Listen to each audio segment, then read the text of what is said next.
ಅಭಿ ಹುಟ್ಟಿದ ದಿನದಿಂದಲೇ ಈ ಲೋಕ ಅವನಿಗೆ ಒಂದು ಮಾತು ಹೇಳುತ್ತಲೇ ಬಂದಿತು. ನಿನ್ನಿಂದ ಆಗಲ್ಲ. ಅದು ಒಬ್ಬರ ಮಾಟಲ್ಲ. ಅದು ಮನೆಯೊಳಗಿನ ನೋಟಗಳಲ್ಲಿತ್ತು, ಶಾಲೆಯ ಕ್ಲಾಸ್ ರೂಂಗಳಲ್ಲಿತ್ತು, ಬೀದಿಯ ನಗೆಯಲ್ಲಿ, ಸ್ನೇಹದ ಮುಖವಾಡದೊಳಗಿನ ಅವಮಾನದಲ್ಲೂ ಇತ್ತು. ಅಭಿ ಕನಸು ಕಂಡಾಗ ಅವರು ನಗಿದರು. ಅಭಿ ಮೌನವಾಗಿದ್ದಾಗ ಅವರು ಅವನನ್ನು ದುರ್ಬಲ ಎಂದರು. ಈ ಲೋಕಕ್ಕೆ ಒಂದು ಗೊಂದಲವಿದೆ. ನೀನು ಮಾತನಾಡಿದರೂ ತಪ್ಪು, ನೀನು ಮೌನವಾಗಿದ್ದರೂ ತಪ್ಪು. ಆದರೆ ಅಭಿ ಮಾತನಾಡಲು ಅಲ್ಲ, ತನ್ನನ್ನು ನಿರ್ಮಿಸಲು ಮೌನ ಆಯ್ಕೆ ಮಾಡಿಕೊಂಡ. ಒಂದು ದಿನ ಎಲ್ಲರ ಮುಂದೆ ಅಭಿಯನ್ನು ಕುಗ್ಗಿಸಿದರು. ಹೆಸರು ಹೇಳಿ, ಗುರುತು ಮಾಡಿ, ನೀನು ಯಾವತ್ತೂ ಯಾರಿಗೂ ಸಾಟಿಯಾಗಲಾರೆ ಎಂದರು. ಆ ಮಾತು ಕಿವಿಗೆ ಬಿದ್ದಿಲ್ಲ, ಅದು ನೇರವಾಗಿ ಹೃದಯಕ್ಕೆ ಬಿದ್ದಿತು. ಆ ರಾತ್ರಿ ಅಭಿ ಅತ್ತಿಲ್ಲ, ಕಿರುಚಿಲ್ಲ, ಯಾರಿಗೂ ಕರೆ ಮಾಡಿಲ್ಲ. ಕತ್ತಲಲ್ಲಿ ಒಬ್ಬನೇ ಕುಳಿತು ತನ್ನನ್ನೇ ಕೇಳಿಕೊಂಡ, ನಿಜವಾಗಲೂ ನಾನು ಅಷ್ಟೇನಾ? ಅದೇ ಕ್ಷಣ ಅಭಿ ಸೋಲಬಹುದಿತ್ತು. ಆದರೆ ಅಭಿ ಒಂದು ನಿರ್ಧಾರ ಮಾಡಿಕೊಂಡ. ನನ್ನನ್ನು ಕುಗ್ಗಿಸಿದ ಮಾತುಗಳು ನನ್ನನ್ನು ಮುರಿಯಲ್ಲ, ಅವು ನನ್ನನ್ನು ಕಟ್ಟುತ್ತವೆ. ಮುಂದಿನ ದಿನಗಳಿಂದ ಅಭಿ ಜೀವನ ಬದಲಾಗಲಿಲ್ಲ, ಆದರೆ ಅಭಿ ಮನಸ್ಸು ಬದಲಾಗಿತು. ಅವನು ಪ್ರಶಂಸೆಗಾಗಿ ದುಡಿಲಿಲ್ಲ, ಅವನು ಚಪ್ಪಾಳೆಗಾಗಿ ಓಡಿಲಿಲ್ಲ.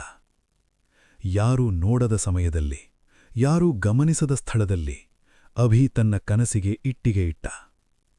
ಬೆಳಗಿನ ಜಾವ ಎಲ್ಲರೂ ನಿದ್ರೆಯಲ್ಲಿರುವಾಗ ಅಭಿ ತನ್ನ ಭಯಗಳ ಜೊತೆ ಎದ್ದ. ರಾತ್ರಿ ಎಲ್ಲರೂ ವಿಶ್ರಾಂತಿಯಲ್ಲಿರುವಾಗ ಅಭಿ ತನ್ನ ಗುರಿಯ ಜೊತೆ ಹೋರಾಡಿದ. ಜನರು ಇನ್ನೂ ಅದೇ ಇದ್ದರು, ಅದೇ ಮಾತುಗಳು, ಅದೇ ಅನುಮಾನ. ಇಷ್ಟು ಪ್ರಯತ್ನದಿಂದ ಏನಾಗುತ್ತೆ? ಇವನಿಗೆ ಟ್ಯಾಲೆಂಟ್ ಇಲ್ಲ, ಇವನು ಇಲ್ಲಿ ತನಕ ಬಂದ್ರೆ ಸಾಕು. ಅಭಿ ಉತ್ತರ ಕೊಡಲಿಲ್ಲ, ಏಕೆಂದರೆ ಅಭಿ ಕಲಿತಿದ್ದ. ಕೆಲವು ಯುದ್ಧಗಳನ್ನು ಮಾತಿನಿಂದಲ್ಲ, ಫಲಿತಾಂಶದಿಂದ ಗೆಲ್ಲಬೇಕು. ಒಂದು ಹಂತದಲ್ಲಿ ಅಭಿ ಸಂಪೂರ್ಣ ಒಂಟಿಯಾಗಿದ್ದ. ಬೆಂಬಲವಿಲ್ಲ, ಭರವಸೆಯಿಲ್ಲ, ಅರ್ಥಮಾಡಿಕೊಳ್ಳುವವರಿಲ್ಲ. ಆ ಒಂಟಿತನ ಮೊದಲು ಅವನನ್ನು ಭಯಪಡಿಸಿತು, ನಂತರ ಅದೇ ಅವನ ಶಕ್ತಿಯಾಯಿತು. ಏಕೆಂದರೆ ಯಾರೂ ಇಲ್ಲದಾಗ ಅಭಿ ತನ್ನನ್ನೇ ನಂಬಲು ಕಲಿತ. ಆತ್ಮವಿಶ್ವಾಸ ಹೊರಗಿನಿಂದ ಬರುವುದಲ್ಲ, ಅದು ಒಳಗಿಂದ ಹುಟ್ಟಬೇಕು. ಅಭಿ ತಪ್ಪು ಮಾಡಿದ್ದ, ಬಿದ್ದಿದ್ದ, ನೋವಿನಿಂದ ಕುಗ್ಗಿದ್ದ. ಆದರೆ ಅಭಿ ಒಂದನ್ನು ಮಾತ್ರ ಮಾಡಲಿಲ್ಲ, ಅವನು ನಿಲ್ಲಲಿಲ್ಲ.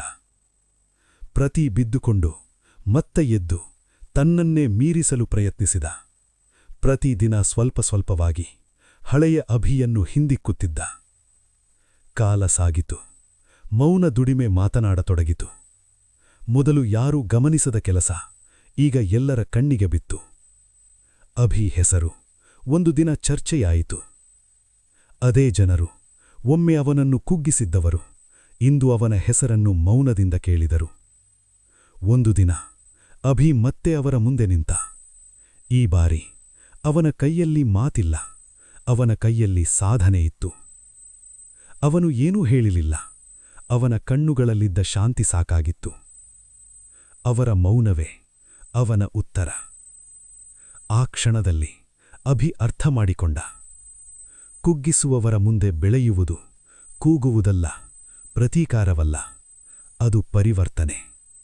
ಅಭಿ ಗೆದ್ದದ್ದು ಅವರ ಮೇಲಲ್ಲ, ಅಭಿ ಗೆದ್ದದ್ದು ತನ್ನೊಳಗಿನ ನಿನ್ನಿಂದ ಆಗಲ್ಲ ಅನ್ನೋ ಧ್ವನಿಯ ಮೇಲೆ. ಈ ಕಥೆ ಅಭಿ ಒಬ್ಬನದ್ದಲ್ಲ, ಇದು ಕುಗ್ಗಿಸಲ್ಪಟ್ಟ ಪ್ರತಿಯೊಬ್ಬರದ್ದು, ಮೌನದಲ್ಲಿ ಛಲ ಬೆಳೆಸಿಕೊಂಡವರದ್ದು, ನಗೆಯೊಳಗೆ ನೋವು ಮುಚ್ಚಿಕೊಂಡವರದ್ದು. ಯಾರಾದರೂ ನಿನ್ನನ್ನು ಕುಗ್ಗಿಸಿದಾಗ ನೆನಪಿಟ್ಟುಕೋ, ಅವರು ನಿನ್ನನ್ನು ಕೆಳಗೆ ತಳ್ಳುವುದಿಲ್ಲ, ಅವರು ನಿನ್ನೊಳಗಿನ ಎತ್ತರವನ್ನು ಜಾಗೃತಗೊಳಿಸುತ್ತಾರೆ.